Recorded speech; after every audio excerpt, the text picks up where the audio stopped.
do Evangelho de Jesus Cristo, segundo João. Glória a vós, Senhor. Naquele tempo, disse Jesus: em verdade vos digo, que não entra no redil das ovelhas pela porta, mas sobe por outro lugar, é ladrão e assaltante. Quem entra pela porta é o pastor das ovelhas. A esse o cordeiro abre, e as ovelhas escutam a sua voz. Ele chama as ovelhas pelo nome e as conduz para fora. E depois de fazer sair todas as que são suas, caminha à sua frente, e as ovelhas o seguem, porque conhecem a sua voz. Mas não seguem um estranho, antes fogem dele, porque não conhecem a voz dos estranhos. Jesus contou-lhes esta parábola, mas eles não entenderam o que ele queria dizer.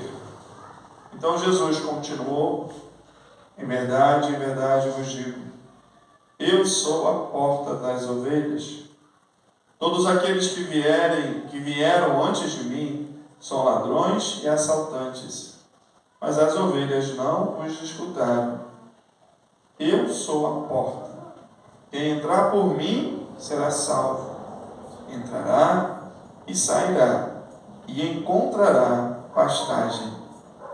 O ladrão só vem para roubar, matar e destruir. Eu vim para que tenham vida, e a tenham em abundância. Palavra da salvação. Glória a vós, Senhor. Meus queridos irmãos, minhas queridas irmãs, neste quarto domingo da Páscoa, nós temos a graça de celebrar o domingo do Bom Pastor. O Bom Pastor que é representado por aquela imagem de Jesus que carrega a ovelha nos seus ombros. E é interessante que essa imagem é uma das primeiras imagens que os cristãos perseguidos nas catatumbas pintavam, desenhavam e esculpiam. Uma das imagens mais, se não for a mais, uma das mais antigas imagens da nossa igreja, do cristianismo. Jesus, que é o pastor que carrega a sua ovelha no ombro.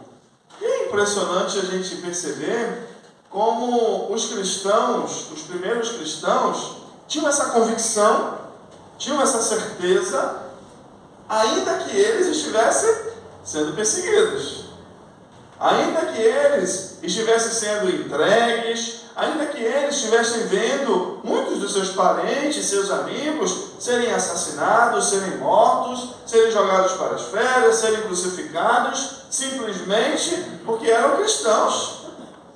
Simplesmente porque pertenciam a uma igreja. É interessante como aqueles cristãos que não podiam celebrar a missa em público e por isso tinham que celebrar nas catatumbas, com medo, escondido de Roma, dos judeus, eles tinham essa convicção: o Senhor é o pastor que me conduz.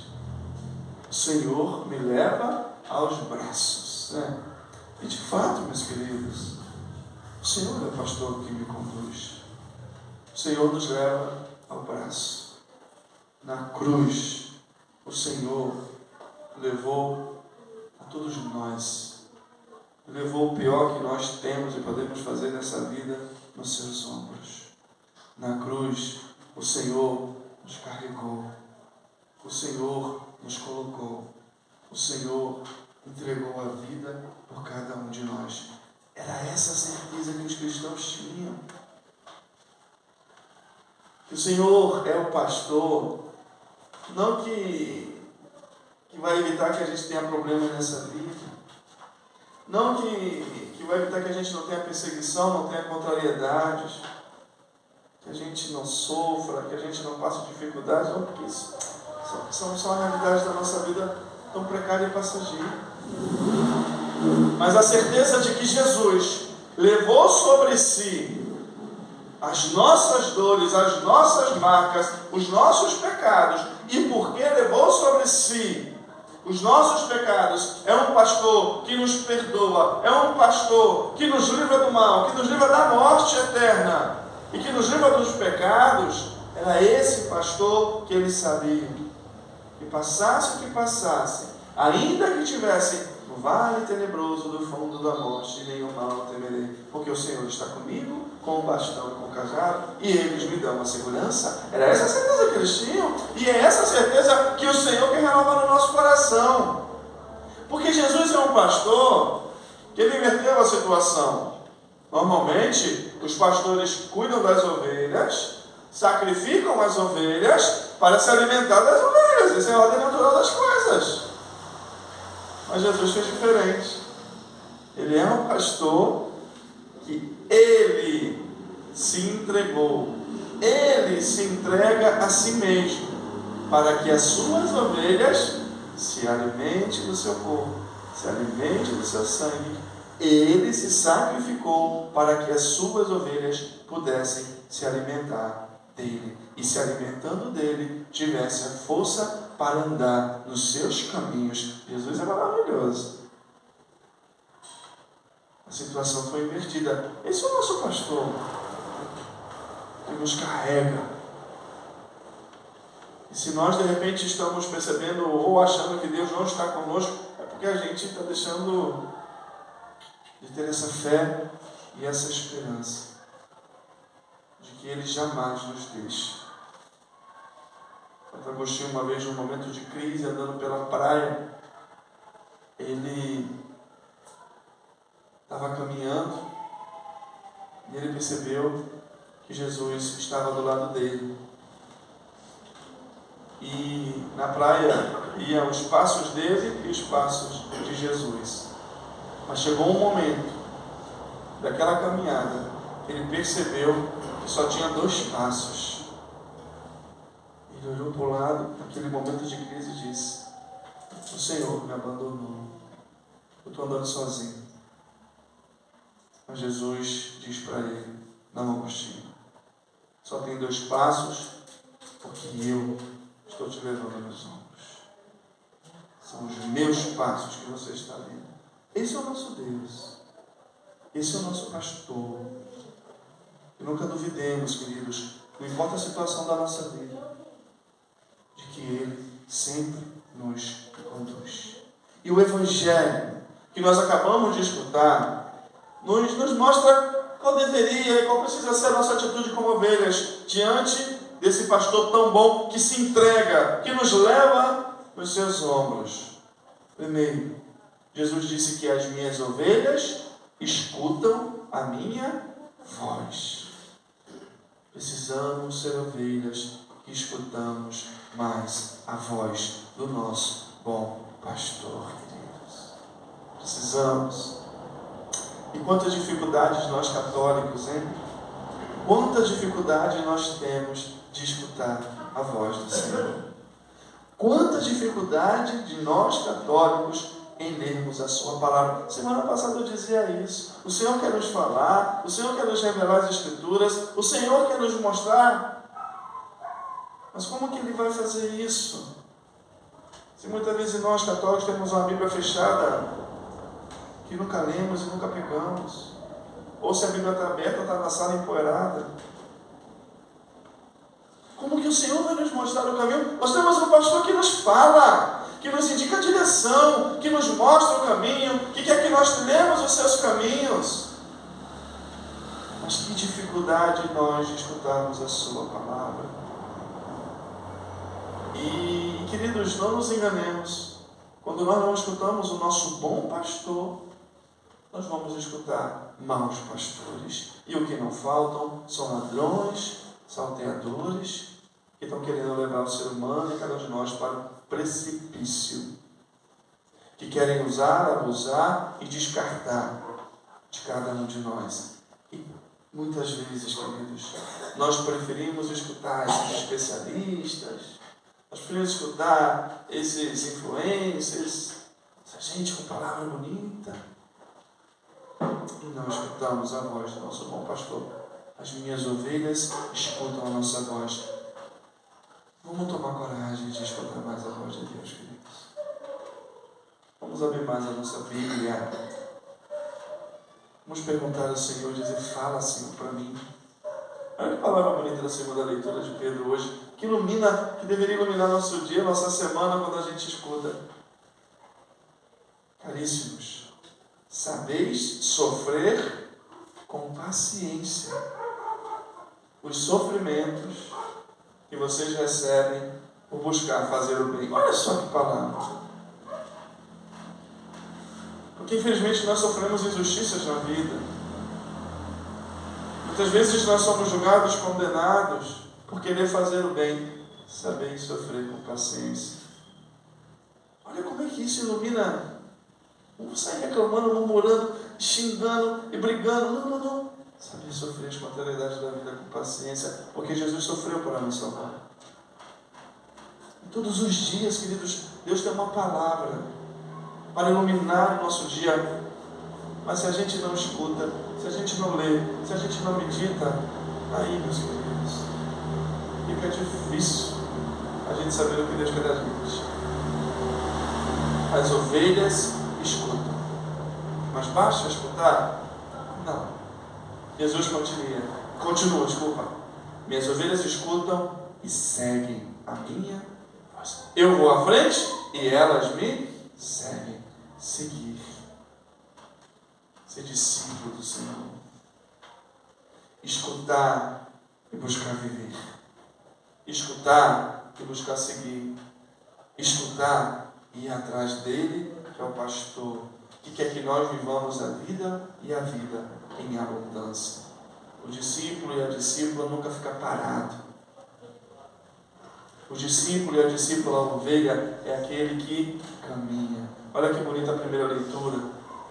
Pedro, com toda a coragem, diante das autoridades que estavam lá perseguindo, querendo prendê-lo, querendo encarcerá-lo. Esse Jesus que vós crucificastes, Deus o constituiu Cristo e Senhor, ao ressuscitá-lo dos mortos. As ovelhas são aquelas que escutam, seguem, anunciam com a vida que Jesus é o Senhor. Que Jesus está vivo. Que Jesus é o Senhor da minha vida. É o Senhor da minha história. É o Senhor das minhas atitudes. É o Senhor das minhas palavras. É o Senhor das minhas escolhas. É o Senhor da minha família, da minha casa. É o Senhor do meu trabalho. É o Senhor da minha comunidade. É o Senhor do meu estudo. Jesus Cristo é o Senhor. Precisamos seguir nosso Senhor Jesus Cristo. Que Ele faça de nós cada vez mais testemunhas do ressuscitado. Testemunhas que proclamem que de fato Jesus é o Senhor, o Salvador da nossa existência. Que o Senhor faça de nós essas ovelhas. Ovelhas que escutam, ovelhas que seguem e que se deixam conduzir pela voz, pela vida e pela força do Espírito Santo de nosso Senhor Jesus Cristo. Vamos pedir a Ele esse dom e essa graça. E o nosso Senhor Jesus Cristo, Ele nos pede no Evangelho, né? Pedir ao dono da messe que envie operários para a sua messe. Porque a messe é grande e os operários são poucos. Ao celebrar o bom pastor, meus queridos, nós somos chamados a renovar, a escutando essa sua voz, rezar pelas vocações. O homem de hoje, com tanta tecnologia, com tanta distração, como o homem e a mulher de todos os tempos, eles necessitam de Deus. Eles necessitam do Senhor. Se encontrar com Jesus, todos os seres humanos. Mas para que eles possam se encontrar, é preciso que alguém anuncie. E para que alguém anuncie, é preciso ser chamado. E para que seja chamado, é preciso que nós rezemos. E nós, como igreja, somos chamados a rezar pelas vocações. As vocações, a vida consagrada religiosa, o sacerdócio, que que saem das famílias. Há pouco tempo atrás, as famílias católicas eram uma alegria quando um rapaz daquela família queria ser padre, ir para o seminário, que era o sonho de toda mãe, de todo pai, que a sua filha fosse para o convento, ser feliz, consagrasse a Deus, e sua vida consagrada. Nossa, na Espanha, século XVIII, começo do século XIX, as famílias numerosas, católicas, a mãe escolhia dentre os filhos um para ser padre. Esse aqui leva jeito, vai para o seminário. A mãe que escolhia. E de quebra ainda escolhia uma das filhas, para depois que o filho tivesse fosse padre, morasse com o padre e cuidasse do padre. A palavra aqui, ninguém é melhor do que a irmã para cuidar do irmão. E o livraram de tantas garras e tentações. Era a mãe escolhia. E contra os sacerdotes santos, foram escolhidos pelas suas mães. E quantas irmãs de padres santas viveram sua vocação, seu chamado, se consagraram a Deus. Ah, mas isso é antigamente. Hoje em dia, infelizmente, eu digo nas famílias católicas, hein? Se uma menina falar que é para o convento, ai meu Deus, não faça isso, coitadinha. Se o menino falar que é para o seminário, ai meu Deus, não. Eu trabalhava no seminário antes de vir para cá. E quem me dava mais problema no seminário não era o seminarista, eram os pais seminaristas, que não deixavam os meninos em paz. Em paz. O menino respondeu ao chamado de Deus. Uma vez uma mãe foi lá com o pai, era o filho único que estava no seminário. Menino de 16 anos. Ai, pai, estou preocupado com meu filho, está muito triste. Ele não era assim, ele está no seminário, está triste, o que eu faço? Eu olhei para ela e falei, sabe por que teu filho está triste? Por causa de você. Eu estou dizendo isso na frente dele, do marido. Porque você não deixa seu filho em paz. Se você acordar com dor de cabeça, ai filhinho, tu vai ter a cabeça doendo, ai eu estou sofrendo, ai como é que o menino vai ficar em paz, gente?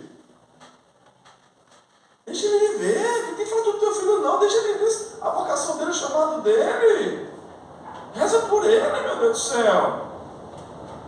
Fala das tuas coisas com o teu marido. Aproveita que ele não está em casa, faz outro filho, vocês estão tão novos ainda. Você mesmo. Oi, pai, mas gente. Mas deixa o menino em paz. Para de azucrinar a vida do menino.